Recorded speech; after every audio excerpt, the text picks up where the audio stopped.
entré al pueblo de San Pedro de la Cueva, donde el llanto era general de hombres, mujeres y niños. Un día después, o sea, el día 3 de diciembre, de la masacre que había cometido Villaí. Pues en aquel desafortunado lugar se habían cebado con el más refinado lujo de crueldad y barbarie los más horrendos crímenes que puedan registrarse en la historia, los que fueron llevados a cabo por Villa, Medinabeitia o Carranza y otros bandidos de igual cuño. Como antes digo, el llanto era general. El pueblo entero estaba sangrando, pues habían asesinado a 79 pacíficos vecinos del mismo, de todas edades, en presencia de las mujeres, las esposas, los hijos y los hermanos, trayéndolos a la plaza, punto que eligieron los bandidos como teatro del macabro espectáculo, y en donde hicieron desaparecer las filas unas sobre otras. Después de tan horrorosos asesinatos, no saciadas las llenas, entre comillas, con tanta sangre, hicieron venir a todas las mujeres, y ya allí, sobre los cadáveres aún calientes de los esposos, padres, hijos y hermanos, violaron a aquellas desdichadas niñas y mujeres, sin importarles para nada la presencia de los niños que con amargo llanto protestaban contra aquel crimen sin calificativo. Aseguro a usted, mi general, que nadie ha presenciado un cuadro tan doloroso como el que se presentó a mi vista a la entrada de aquel pueblo.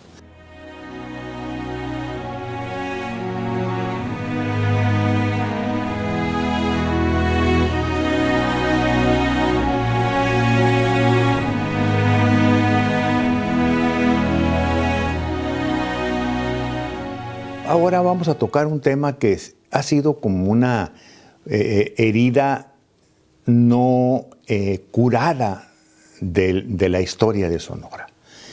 San Pedro de la Cueva, fundado no como misión religiosa, sino como un pueblo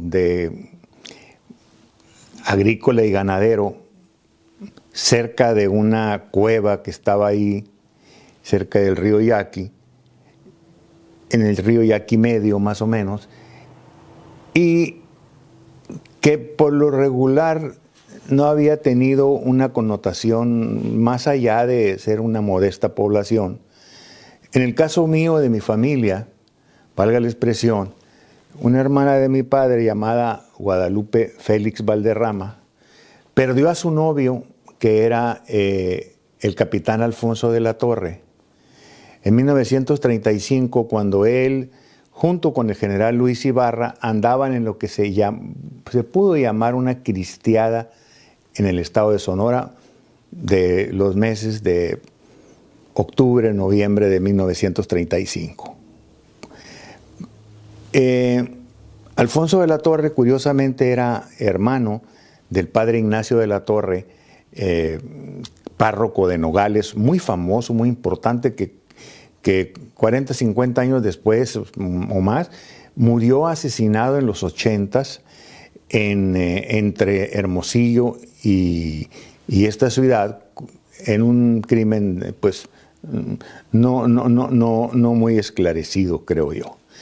Pero entonces, ¿por qué me refiero yo a esto? Porque desde que conocí el nombre de San Pedro de la Cueva, lo relacioné yo con un hecho trágico que afectaba a una hermana de mi padre, o sea, a mi familia.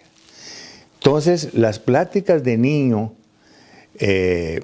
con mis tías Guadalupe y Carmen Félix Valderrama, en su casa de la calle Guerrero, entre Pesqueira y Otero, en Navojoa, la casa de mi abuelo Rómulo R. Félix, pues versaban grandemente, o siempre salía el tema de la muerte en San Pedro de la Cueva, del novio de mi tía Lupe, que jamás después de esa experiencia ella no se quedó célibe toda su vida, fue empleada decenas y decenas de años de Teléfonos de México, muy amiga de Maloro Acosta, de don Maloro Grande, y pues allegada por razones histórico-familiares con el padre Nacho de la Torre de Nogales, donde mi tía estuvo junto con el señor Acosta recibiendo la telefónica de la frontera para Teléfonos de México, pues para allá como en los 60 o 50, fines de los 50. Pero, ¿qué sucedió o qué pasaba en México en 1915, que es el año de la tragedia esta de San Pedro, del 1 y 2 de diciembre de 1915? La guerra de los constitucionalistas encabezados por Venustiano Carranza, como primer jefe del ejército constitucionalista, fue vengar la muerte del presidente Francisco Ignacio Madero González y del vicepresidente licenciado José María Pino Suárez. El 22 de febrero de 1913, días después de lo que se ha llamado formalmente la decena trágica, pero por analogía cae dentro de ese periodo de febrero de 1913. ¿Qué sucede a la muerte de Madero y Pino Suárez en el país? El primer estado que se pronuncia en contra de quien había usurpado el poder de una manera violenta, valga la expresión, aunque fue un tatajuán, como se decía, jurídico, que aparentemente permitía a Victoriano Huerta ocupar la presidencia en lugar de Madero. El hecho es que el primer hombre en que el 19 de febrero, al recibir el telegrama de Huerta anunciándose como presidente, después de la renuncia de Madero y Pino Suárez, el primero que dice: no acepto su autoridad, por lo tanto, el estado de Coahuila de Zaragoza se declara en guerra contra la Federación, o sea, contra la presidencia de la República. Encabezaba el estado de Coahuila Venustiano Carranza, don Venustiano Carranza, un hombre ya de 50 y tantos años, que era el gobernador constitucional y al cual de ese 19 de febrero en que se pronuncia él, el otro estado que se pronunciaría después de él sería el estado de Sonora el 5 de marzo, con un decreto específico del gobernador sustituto Ignacio Leandro Pesqueira Gallegos. ¿Qué pasa en Sonora? El gobernador constitucional al que Pesqueira Gallegos sustituiría por 6 meses era don José María Maytorena. Don José María Maytorena había sido uno de los paladines, uno de las fuerzas, el horcón del medio, valga la expresión. Y ya es muy sonorense esto, el horcón del medio, el que sostenía propiamente el maderismo en Sonora, no importando su cuestión económica, forma en Nogales junto con los Villaseñor, algunos personas de allí de la comunidad, el ingeniero Bonillas, Ignacio Bonillas, y encabezan la junta maderista de Nogales, que se encargó de financiar los levantamientos maderistas en Sonora, que fueron muy pocos, y que no empiezan el 20 de noviembre de 1910, sino empezarían propiamente hasta enero de 1911, para concluir con la paz de Ciudad Juárez, que llega a partir de mediados de mayo del año 1911, y ahí se acabó todo el movimiento maderista.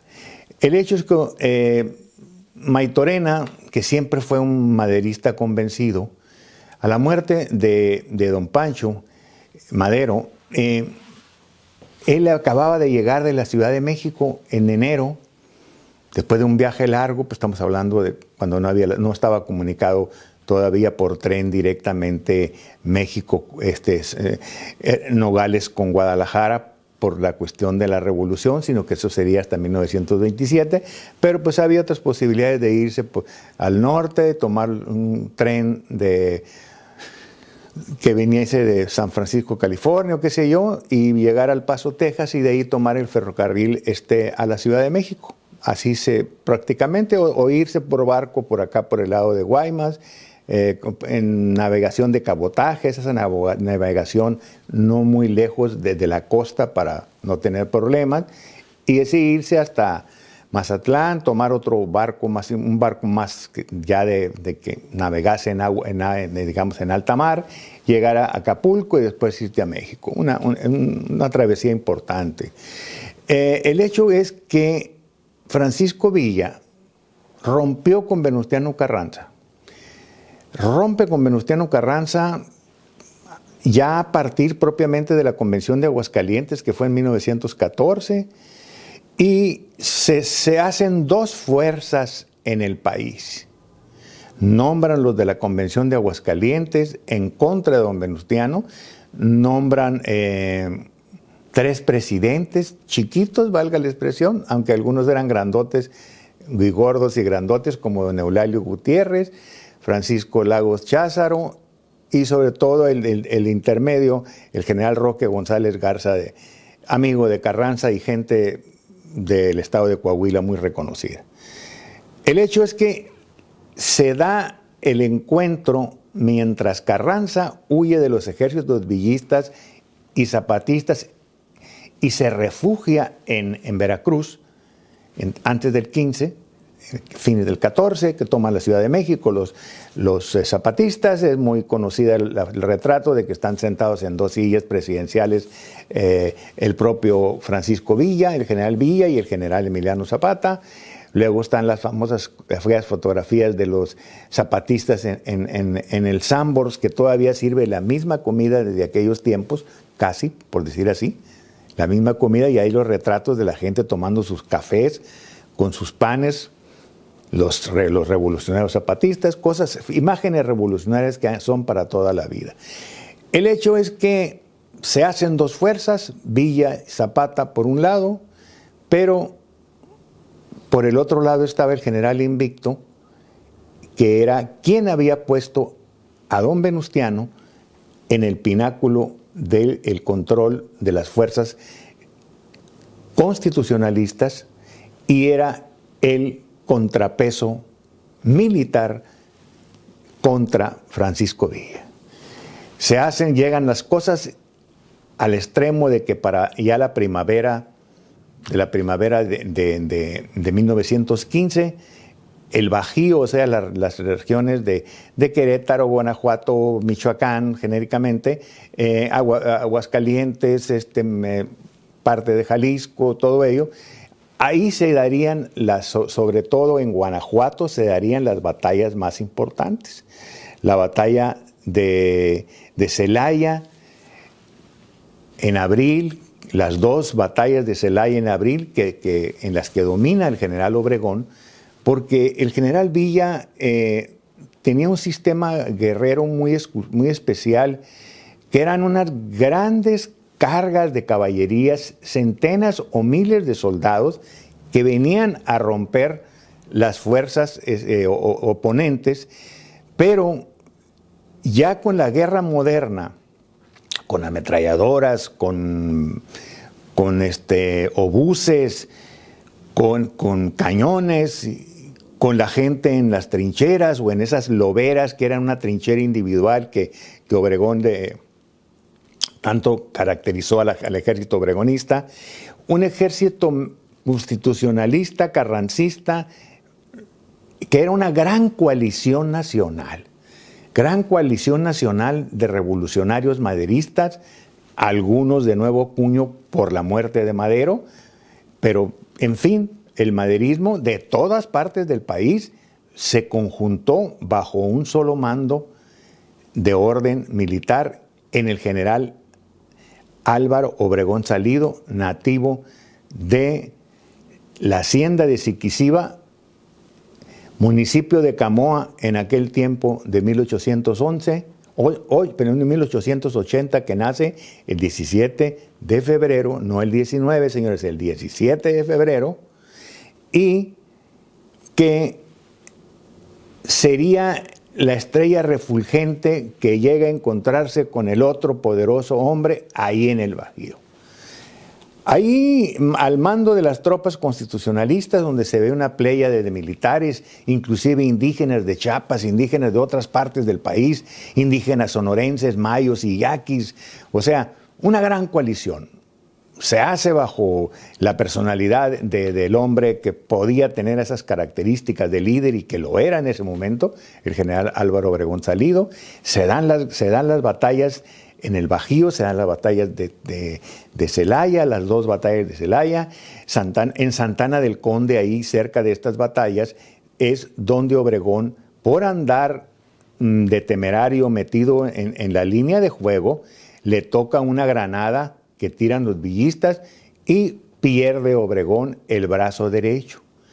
¿Qué es lo que hace Obregón al recibir en la hacienda de Santana del Conde, que andaban en los techos allá viendo la guerra?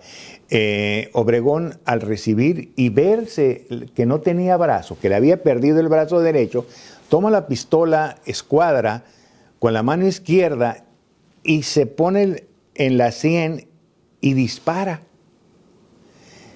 Pero curiosamente, la pistola no tenía balas y pues evidentemente no logra su objetivo y tiene que soportar pues la pérdida del brazo derecho, que le quedó un pedazo colgando por ahí. Después el doctor Enrique Osorno lo trajo, lo enseñó y hay fotografías de ese pedazo de brazo, y que después estuvo en el monumento que se hace en los 20s a partir de la muerte del general, auspiciado cerca de San Ángel por el general Aarón Sáenz, que era una persona de los afectos y de las lealtades del general Obregón.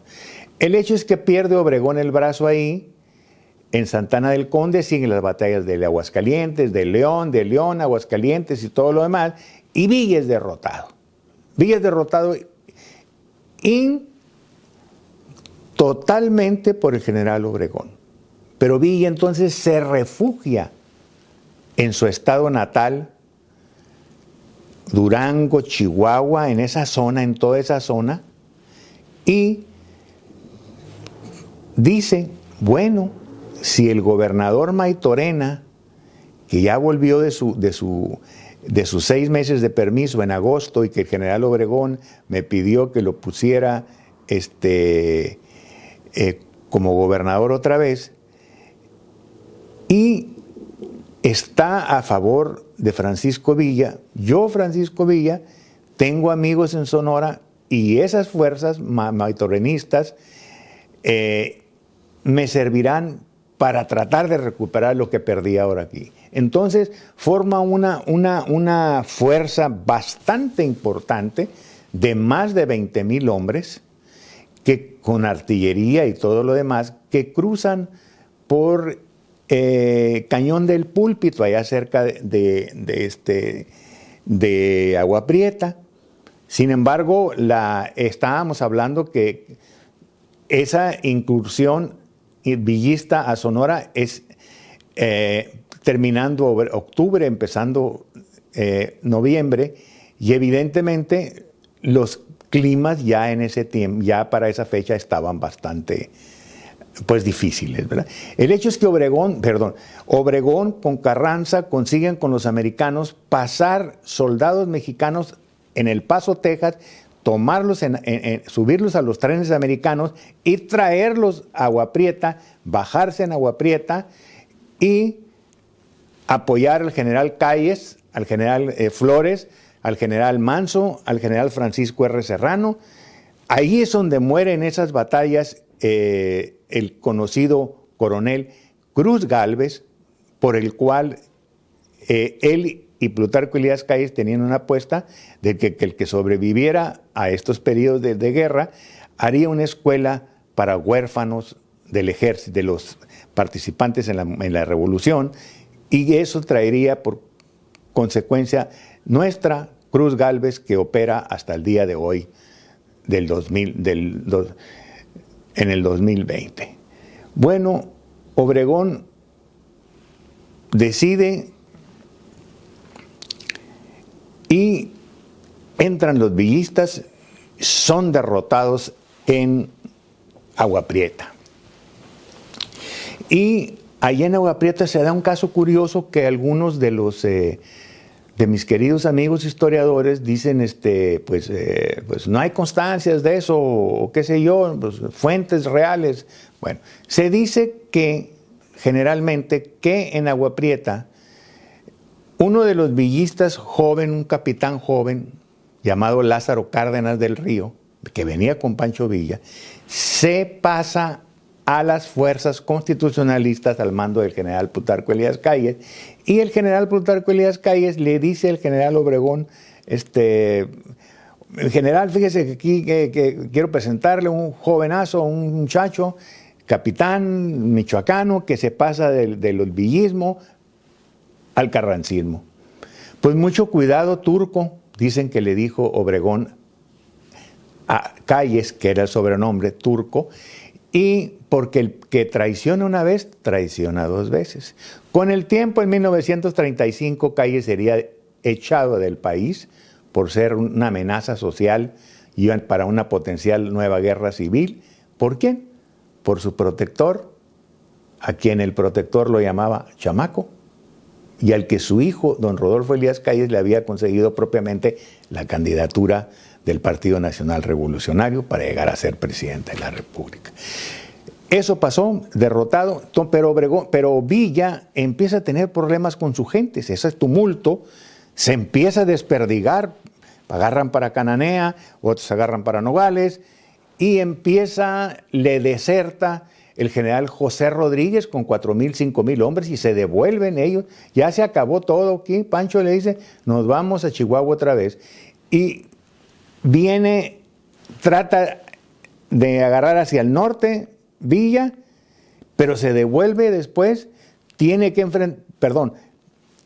enfrenta en el Alamito a las fuerzas carrancistas de Manuel Macario Diegues, el general Diegues, Manuel M. Diegues, que estuvo en la huelga de Cananea, y a Ángel Flores, general sinaloense importante, se enfrentan en el Alamito y derrotan otra vez a Pancho Villa ahí. Y Diegues dice, tomen presas a las soldaderas yaquis que vienen con los villistas, con los yaquis que manda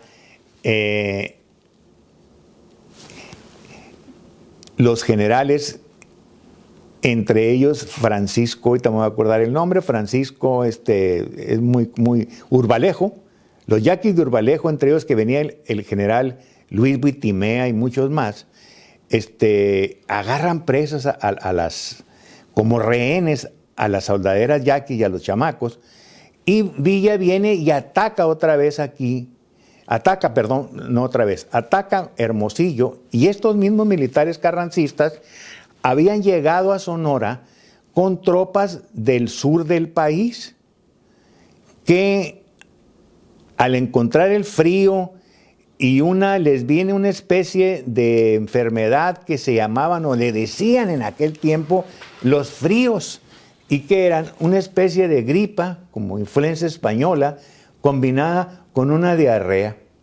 Entonces el cronista de la época, don Fernando Galás, en unas narraciones muy simpáticas, dice que pues todo Hermosillo, como la gente esta que venía del sur no conocían nuestras comidas, y nuestras comidas son grasosas, y frijoles refritos, tortillas de harina, carnes, lo que sea, para allá, quesadillas, lo que sea. Entonces era Hermosillo un santo y horroroso apestamiento, valga la expresión, a lo que ustedes ya saben. Y desde los ojos de los hermosillenses de la época, los carrancistas, al llegar a Hermosillo, como aquí había estado Maytorena gobernando y toda la cosa, empezaron a juntar a los potenciales o a los amigos de los villistas. Inclusive agarraron a José María Valencia, uno de los gobernadores yaquis aquí de La Matanza, y lo colgaron ahí, un hombre gordo, don José María Valencia, lo colgaron en la penitenciaría del Cerro de la Campana. El hecho es que Villa, al ser derrotado en Hermosillo otra vez, como que pierde la brújula, y eso no lo digo yo, lo dice Héctor Aguilar Camín, quien tomó la información del gran escritor sobre Pancho Villa, que es Friedrich Katz, historiador norteamericano de la Universidad de Chicago, y que hizo una magna obra sobre el general Villa.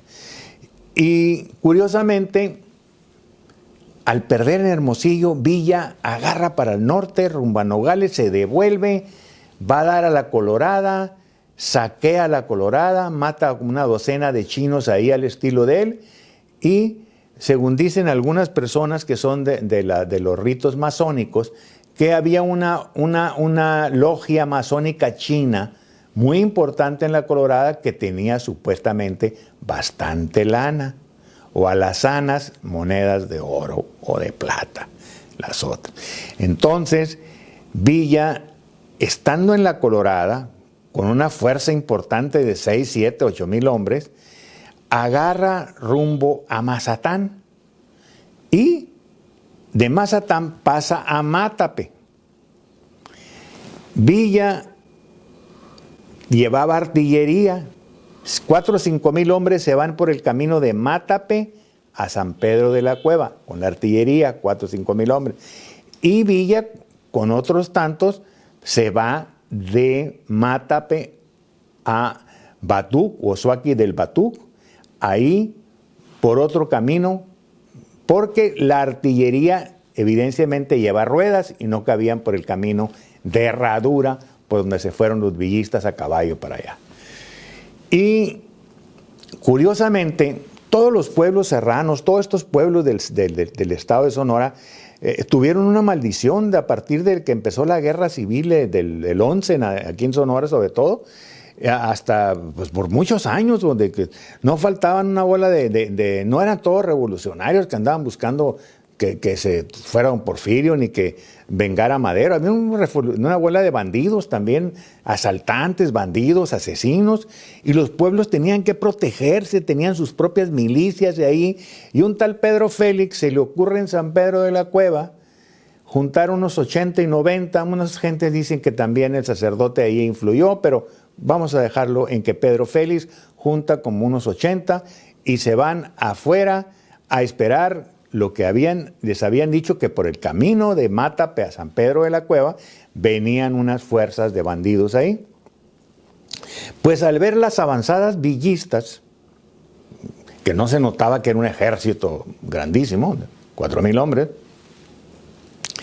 se tirotean estos sanpedreños con los villistas, matándose una buena cantidad de villistas y muriendo un sanpedreño desangrado. Yo quiero reconocer aquí públicamente un error que cometí en un libro que escribí en 1989. En 1999, mejor dicho.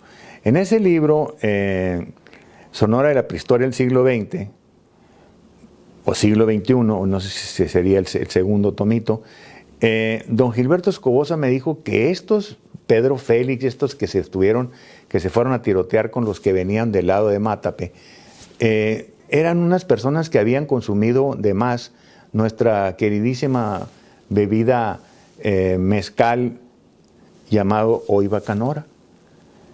Y entonces se habían animado por eso y se fueron y se tirotearon y pasó todo el San Quintín de que creían estos haberse encontrado con unos bandidos, pero cuando va viendo miles de gentes, pues ya se pueden imaginar para dónde agarraron estos amigos, ¿no? El hecho es que yo lo puse en el libro y no mucho tiempo después de que se publicó este libro, me hablaron unas personas de San Pedro de la Cueva y me dijeron, señor, usted está totalmente equivocado. Los que hemos recogido durante tantos años información de lo que pasó, no habla de gente intoxicada ni mucho menos. Yo pedí disculpas muy respetuosas a esta gente y borré de mi pequeño librito Sonora de la Prehistoria del siglo XXI, que ya lo conocen ustedes, algunos lo han de conocer, y me reconcilié con esta gente. El hecho es que después de la que se da el primer agarre, Villa estaba en Batuc, donde estaban agasajándolo y Villa comiendo feliz con los batuqueños encantados, felices de la vida. No hizo ningún desmán, no había hecho nada, estaba muy contento ahí recibiendo la hospitalidad sonorense. Entonces, la artillería esta, donde mataron a estas gentes, venía mandado, entre otros, por el coronel Macario Santiago Bracamonte, un sonorense del centro del estado, hombres de armas, hermano de Manuel Bracamonte, fusilado con ametralladora en Celaya, y Pedro F. Bracamonte, sin ese, que mandaba una división de las fuerzas de Villa. En ese grado de importancia eran esos Bracamonte.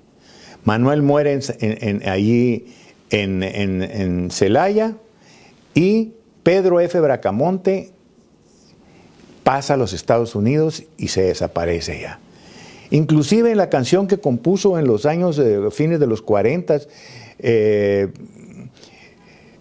la bandida, la famosa dueña de la casa de citas más importantes, Graciela Olmos, la bandida, que inclusive parece ser que hasta fue revolucionaria, puso ella, ahí combatió formal la brigada Bracamontes. O sea, qué curioso es que en el corrido del Siete Leguas, que es, digamos, una de las canciones más apologéticas y más hermosas a favor de Francisco Villa, venga una división al mando de un sonorense. Curiosamente, Sonora y Villa, por el lado de Maytorena, hubo una gran hermandad en ese tiempo. El hecho es que, dice Macario Santiago Bracamonte, pues ya pasó lo que pasó y ahora tengo que avisarle al general Villa lo que sucedió, que está en Batuco. Voy a mandar un correo y toda la cosa. Pero curiosamente, nunca faltan chismosos en todos los pueblos, ¿no? Y algún vivillo de San Pedro de la Cueva dijo, voy a contar, voy a ir a decirles allá lo que pasó. Pues fue a decirles para allá, fue a Batuco, estaba muy contento Villa, y se convirtió en un energúmeno. Se enoja y dice, voy a ir, así lo dijo Nicolás Pineda, que en conjunción con el padre Armando Armenta Montaño y la señora Esther Encinas Noriega, compilaron este bello libro, Masacre en San Pedro de la Cueva, 2 de diciembre de 1915, que fue editado por mi estimado amigo Emilio Robles.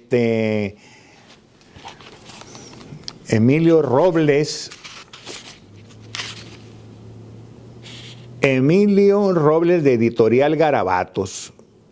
Él pagó inclusive la edición de este libro, que se acaba de presentar el pasado mes de diciembre, en los primeros decenas de días de diciembre.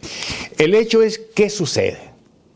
Villa dice en Batuc, eso pasó. Me atacaron, asesinaron, balacearon y mataron. Voy a ir a San Pedro de la Cueva y no voy a dejar vivo a ninguno que pueda cargar un rifle, y también a quien esté en el seno de su madre. Y ahí se vienen una parvada tremebunda de villistas a San Pedro de la Cueva, y ahí suceden, según todas las versiones, una serie de situaciones curiosas, como por ejemplo, cómo guardar, cómo esconder a uno para que no lo mataran, pues a un adulto, a un hombre.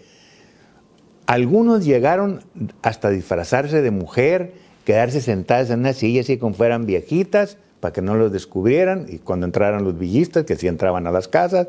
Otros los escondían en unos pedazos de los techos y lo que usted quiera. Otros llegaron inclusive hasta meterse en los excusados de cajón que existía, porque más vale la peor peste que la peor muerte, que la mejor muerte. El hecho es que fue una convulsión tremenda. Los villistas entraban a las casas, sacaban ropa, sacaban mujeres, sacaban niños. Un San Quintín.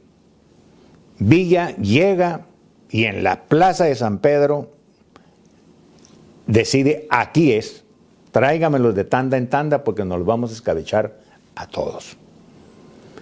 Macario Santiago Bracamonte, el coronel sonorense, trata de convencer a Villa de que esta situación es absurda. General, le dice, usted es una persona de dimensión nacional, casi podemos pensar que puede aspirar a la presidencia de la República, y es imposible que usted asesine a hombres, mujeres y niños y todo, porque pues se va a hacer una nota muy fea horrible en su carrera militar. Pues ya lo convenció, le dijo, bueno, pues nomás los grandes y a las mujeres no les vamos a matar, ni a los niños. Pero llegó un momento en la plática entre Bracamonte, entre el sonorense Macario Santiago Bracamonte, coronel, villista, y Villa, en que los dos prácticamente sacaron las pistolas, porque estos Bracamonte no se dejaban de nadie y eran gente de armas. Y curiosamente, cuando estaban por explotar tanto Bracamonte como Villa, entra el padre, el sacerdote del pueblo, un hombre generoso, un hombre bueno, pues ¿qué vamos a decir? Llamado Andrés Avelino Flores Quesney, nativo de Nuri, pero con residencia allí en San Pedro de la Cueva. Y pide, por favor, no se vayan a matar, por favor. Total que no hay enfrentamientos entre Macario más que de palabra y Villa.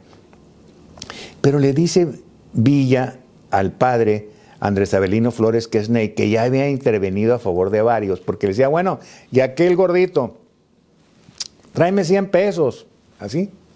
Y aquella señora, y aquellos chamacos, y aquellos grandecitos, consíganme lana también y les vamos a... Algunos se salvaron así. Pero otros se salvaron de un modo muy curioso. La gente de Macario Bracamonte, que estaba ahí, de Macario Santiago Bracamonte, el coronel sonorense, muchos de ellos dispararon o fueron de los que fusilaron y no querían matar. Bracamonte no quería matar a nadie. Bracamonte decía, esto pasó y vámonos para la sierra, porque nos vienen siguiendo los carrancistas. El hecho es que, pues, llegaban las oleadas, las hileras, las filas de la gente ahí contra una pared que está todavía ahí en San Pedro, evidentemente. Las paredes no mueren, nomás se caen cuando las tumban. Y algunos que les dispararon, pues por cuestión de psicológica, caían al suelo, creyendo que estaban muertos, porque, pues, pero unos no les dieron. Y así algunos se levantaron después de entre los muertos, eso sí. Y entre ellos gentes de las que participaron con sus testimonios en este bello libro que narra un momento álgido de la situación, y ahorita le voy a decir por qué. El intelectual Friedrich Katz, americano ya muerto, dice lo siguiente: la violencia cruza la historia de Villa de cabo a rabo. Como el de ningún otro revolucionario, su trayecto deja claro que la guerra no es al fin y al cabo sino el negocio de asesinar. En inglés, the business of killing, dice Katz en un pasaje. Y Villa, un héroe poseído por aquella equivalente, entre comillas, monomanía de matar, que Felipe Ángeles reconoció como uno de sus rasgos intolerables. En ningún otro gran personaje de la historia de México, la capacidad de violencia personal ha tenido una expresión más alta que en Villa. En ningún caudillo militar de la Revolución aparece tan nítido el vínculo entre el arrebato homicida personal y el homicidio colectivo que es la guerra. Katz llega a decir también que a partir del incidente de San Pedro de la Cueva del 1 y el 2 de diciembre, en el que mueren aproximadamente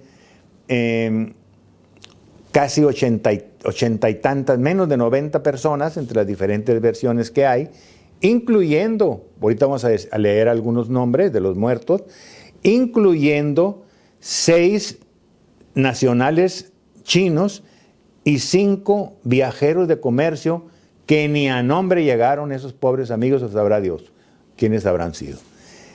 El hecho es que Federico Katz, este investigador norteamericano, el más importante sobre Francisco Villa, dijo que en San Pedro de la Cueva se dio por primera vez la experiencia de que el general Villa atentara él, sus fuerzas mandadas por él, que asesinaran a gente pobre. No por el interés económico, sino una sed de sangre. El hecho es que por años San Pedro de la Cueva pues sería un baldón, digamos, un pecado no perdonado por la comunidad sonorense, por su desconocimiento para empezar, pero también por la cantidad de muertos y de la manera en que fueron muertos. El general Miguel Piña, de las fuerzas del general Obregón, pagador del ejército del Cuerpo de Ejército del Noroeste, mandado por el general Obregón, financia un monumento en San Pedro de la Cueva. Piña había sido gobernador sustituto un año por el general Plutarco Elías Calles y siempre quiso volver a ser gobernador constitucional, aunque cumplió algunos otros periodos cortos del periodo de Calles. El hecho es que esta situación pone a esa comunidad en el que quedan puras viudas. Y hay que leer un pedazo de lo que el general Miguel S. Samaniego dice de lo que pasó ahí y lo que vio en una carta que el general Miguel S. Samaniego, nativo de Bavispe, le envió de Torreón, Coahuila, en agosto 9 de 1917, al ciudadano general de división Jesús Agustín Castro, subsecretario de Guerra y Marina. Y dice lo siguiente. En primer lugar dice que han premiado a bandidos asesinos por el asunto de San Pedro de la Cueva, y él dice lo siguiente.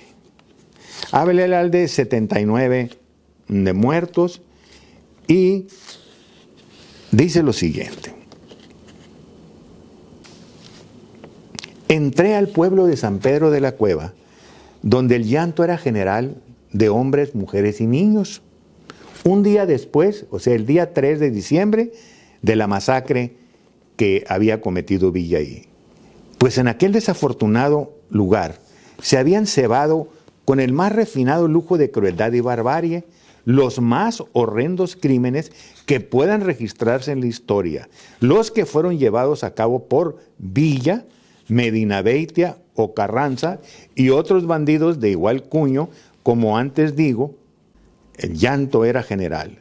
El pueblo entero estaba sangrando, pues habían asesinado a 79 pacíficos vecinos del mismo, de todas edades, en presencia de las mujeres, las esposas, los hijos y los hermanos, trayéndolos a la plaza, punto que eligieron los bandidos como teatro del macabro espectáculo, y en donde hicieron desaparecer las filas unas sobre otras, después de tan horrorosos asesinatos, no saciadas las llenas, entre comillas, con tanta sangre, hicieron venir a todas las mujeres y ya allí, sobre los cadáveres aún calientes de los esposos, padres, hijos y hermanos, violaron a aquellas desdichadas niñas y mujeres, sin importarles para nada la presencia de los niños que con amargo llanto protestaban contra aquel crimen sin calificativo. Aseguro a usted, mi general, que nadie ha presenciado un cuadro tan doloroso como el que se presentó a mi vista a la entrada de aquel pueblo. Bueno, San Pedro de la Cueva se convierte en un pueblo de viudas que, como dice Nicolás Pineda, uno de los autores del libro que les mencioné de la masacre en San Pedro de la Cueva, hubieron que hacer los grandes sacrificios para sobrevivir. ¿Qué significa eso? atender el campo, tanto a la agricultura modesta que hay, pero había, a la ganadería, a realizar artesanías culinarias como las extraordinarias obleas de San Pedro de la Cueva y algunas otras delicias de comida sonorense. Y por años llevaron las mujeres el luto. Nunca, la inmensa mayoría jamás se casó. Quedó como un chaparrón de agua que había caído sobre toda una comunidad, en el que todavía hoy, en el 2020, es hasta cierto punto en el Estado y hasta cierto punto también en la comunidad misma de San Pedro, prácticamente algo que no se conoce. Hemos intentado de este modo tratar de recobrar ese momento, tratar de recobrar el momento en que Villa, el gran caudillo de la División del Norte, vuelve a partir, como lo han dicho los intelectuales a los que he mencionado, e inclusive Pedro Salmerón Sanginés, un importante escritor sobre Villa, que recién ocupó en esta administración López Obradorista el puesto de director general del Instituto Mexicano de las Revoluciones, Instituto de las Revoluciones de México, el INERM. Curiosamente, Pedro ya no está ahí, pero él reconoció que Villa, a partir de San Pedro de la Cueva, anda del tingo al tango. Ya en 1916 viene una expedición norteamericana tratando de cazarlo, que después del problema que hubo el principio del 16 con la invasión de Villa a Columbus, Nuevo México. Y el hecho es que Villa, curiosamente, ocupa las dos partes, el negro y el blanco de la historia del país, porque está con letras de oro en el Congreso de la Unión, pero también, no solamente el problema de San Pedro de la Cueva fue, sino que el mismo Katz dice, ahí empezó a volver a matar.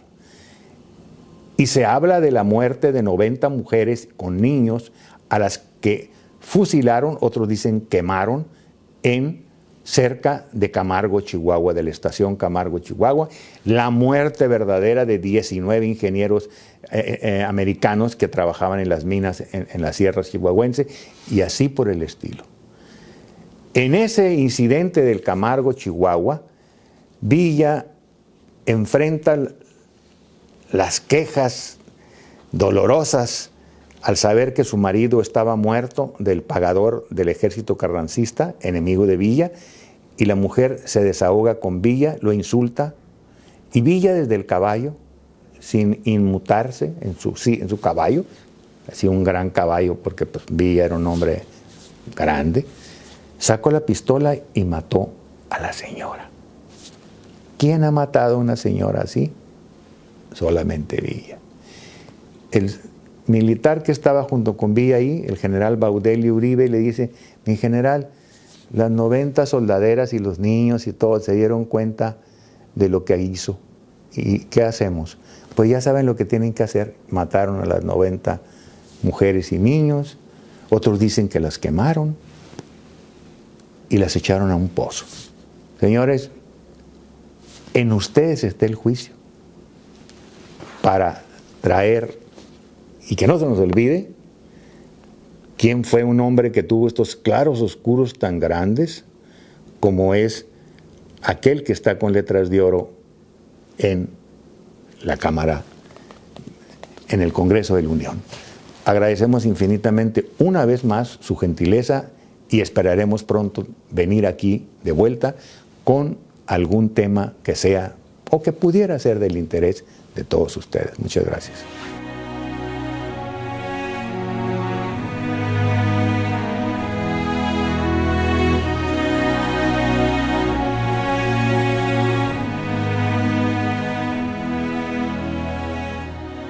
No saben el gusto que me da que me encuentre en la calle o que me hable alguien o me diga algún conocido, algún amigo nuevo, me diga que le ha tocado escucharme en alguna de mis participaciones, sobre todo esta última que hicimos en relación con el 80 aniversario del primer juego de 2 equipos de ligas mayores fuera de los Estados Unidos, por primera vez en México, por primera vez posiblemente en América Latina, posiblemente, pero en México sí por primera vez, y Hermosillo tiene esa gran virtud.